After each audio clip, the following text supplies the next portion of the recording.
Thanks very much, Jack, for your leadership on this issue and your great leadership here at the Harvard Public Library. And I will never win a sartorial contest with you, sir. And thank you. Let me also recognize Karen Miller. Karen, like our librarians throughout the state, she's the leader of as the chief of library services, but she does an extraordinary job, as all our librarians do. And I have to recognize my hometown librarian, thank gosh, Ed, thanks for coming. Thanks to all the librarians. Also, Tom Weil, who's chair-elect, thank you, Tom. In fact, I was giving Jack a little history lesson about the Auburn Public Library where I grew up. And then in high school, I had to come here and use the machines to look at all the old journal copies. So this is great. We're in a new world, though. We're in a world with broadband and all sorts of technology. And one of the reasons we're fortunate here today is that we're joined by a professor of communications, Paola Prado of Roger Williams University. She is one of the leading experts in not only the technology, but also the sociological impacts of this new technology before us. So the issue, and it's a critical one, is net neutrality. That sounds like an awfully obscure, wonky term. What could that affect me? Well, it affects everyone. With net neutrality, all data is treated equally by internet providers. So people have access to websites, they have access to what news they want to look at, and that's the way it should be. This is a consumer right, and it's also a free speech right. And the net neutrality rules that the Obama administration put in place level the playing field. It allows everyone to access.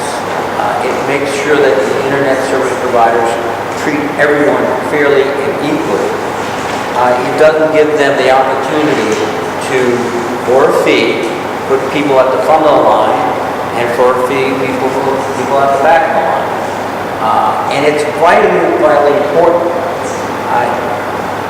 If proposed changes are made, then internet service providers can tell consumers, you have to pay to get fast.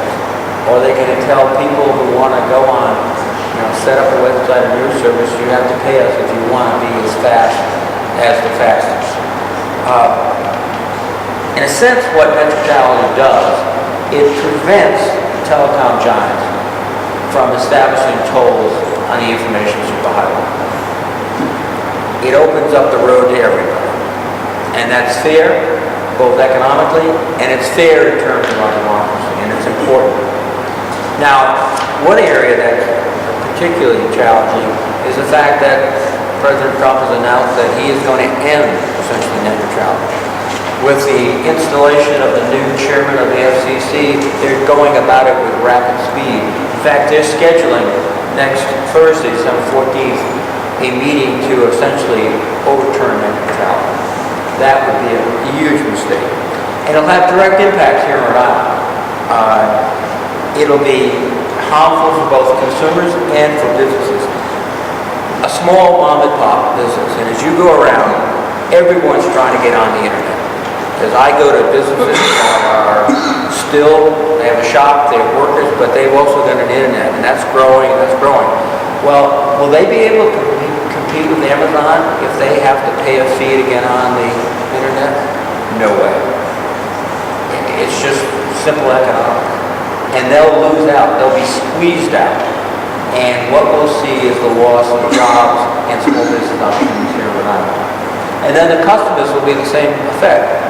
If you're, for example, if you want to visit a particular site, but Google News has paid to be there faster, and you go to your site and you can't download, it takes forever, you just abandon that site. And it's going to have a huge impact on information as well as commerce. And that's not going to help us at all. And one of the reasons we're doing this here at a library is libraries have lots of expenses. They literally cannot afford to be paying premium prices to get access to the websites they need. Not they need, but the public needs. This facility is really the place where thousands of Rhode Islanders come because they have no place else to go to get out on the internet. And today, if you can't get on the internet, you can't find a job, you can't apply for a job, you can't do a lot of things that we used to be able to do just by walking across the street. So it's critical, it's absolutely critical. So what are we doing? Well, I've already asked the FCC to delay the meeting. And one of the reasons is because of the hundreds of thousands of comments they got. There's suspicion that many of them are completely erroneous. The New York State Attorney General has indicated that thousands of them, supposedly emanating from New York State, there's no record of those individuals or entities in New York State. So just because the record's bad, but the concept's even worse. Then what we have to do is have them not only delay the meeting, but basically keep the net neutrality rules in place. And then finally, we have to step up, Congress, on a bipartisan basis, pass laws that recognize net neutrality. For a long time now, we have been sort of letting things happen because it was a new emerging industry, telecommunications, Silicon Valley, etc.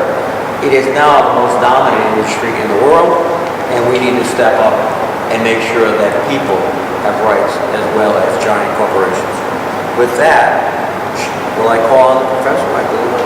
Now for learned comments upon the subject. Professor, please.